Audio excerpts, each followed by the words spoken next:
My name is Kris. Today I want to talk about some ways that we can find comfort in what I refer to as desk pose. And desk pose is a kind of a joke with us and a lot of my clients that I work with, and how we sit at a desk and why we get stuck at a desk a lot, because that's where we work and that's where we're making our money and how we exist in our world. But everything about desk pose is terrible for our body.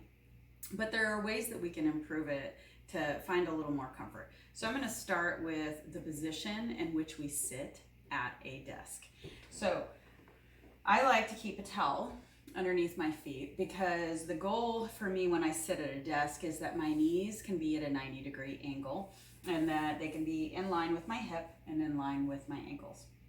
So when I sit, my particular chair happens to be a little bit taller than my legs. So I put a towel underneath my feet, and a towel works really great because a towel is adjustable, and it can be adjustable to each and every person since we're all very uniquely shaped. I also use a pad underneath my hips to help support my hips, because I happen to have a tailbone that's pretty long and it's really uncomfortable on a hard chair, and a little bit of pad just doesn't cut it for me. So I have a little bit of pad. That doesn't mean that's what you need. That just means that's what I use to find comfort. What you want to do to find comfort in your seated position is find a place where you can support your body in an upright position where your shoulders can be over your hips and that your legs are not dangling off the chair and they're not reaching for the floor, or they're not super tall, or if your legs just happen to be someone who's taller. And this is an exaggerated position. Of course, most of us won't be in that place. So what you want is a place where you can just feel comfortable here and that you can tip your hips forward. Now, that position isn't going to be available to everybody. If you're really tight through the back of your body, you're not going to be in that position. When you're tight to the back of your hamstrings, your glutes, your low back, you're going to start to round your low back. You want a place where your hips can tip forward and you can have a curve in your low back. So think about what that would take for you to find that position. And you want to be able to rise up tall, lift the shoulders up, and roll your shoulders back. Now here's where my definition of desk pose comes into play. We're all at our desk, everybody's typing, working, everything looks great and wonderful, and this is how we're starting our day. But then all of a sudden, we become tired. And we don't notice it because we're focused here and we're working and we're doing our job and doing what we need to do. So we're here, and then all of a sudden we start to round our back. Then we start to push our head forward. And this doesn't have to be a big movement. And then our shoulders start to round. And then our arms start to extend forward. And then we start to lean to one side or the other. Now, I'm sure you remember a time when you've done all those things. Suddenly, your back hurts, your neck hurts, every part of your body and your upper body feels terrible. This is where we need to make change in our movement. And we need to do that by just getting away from our desk, stepping away from our desk about every 50 minutes. Use your phone, use a timer, use whatever you can use to remind yourself, get away from your desk, go stand up. We can't expect that we're going to sit at our desk for 8 hours a day and then we're going to do an hour of exercise and just feel suddenly wonderful. It's not going to happen. That's 8 hours versus maybe an hour of exercise. They don't really balance out. So what I'm going to recommend to you is, in order to find comfort in your body, at least a little bit at a time, is that every 50 minutes that you get up and you walk around. And then when you come back to your chair, your desk, you're going to sit here comfortably in your supported position. And then I want you to find 3 different types of movement. One of them is flexion and extension of the spine. Now, this is flexion, and most of us already get here.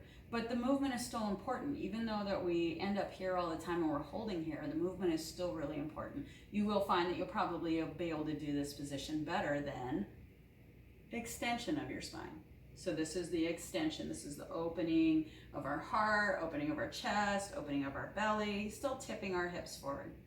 In yoga, we refer to this as cat-cow. So I want you to just find movement. Exhaling, rounding. Inhaling, opening. Exhaling, rounding.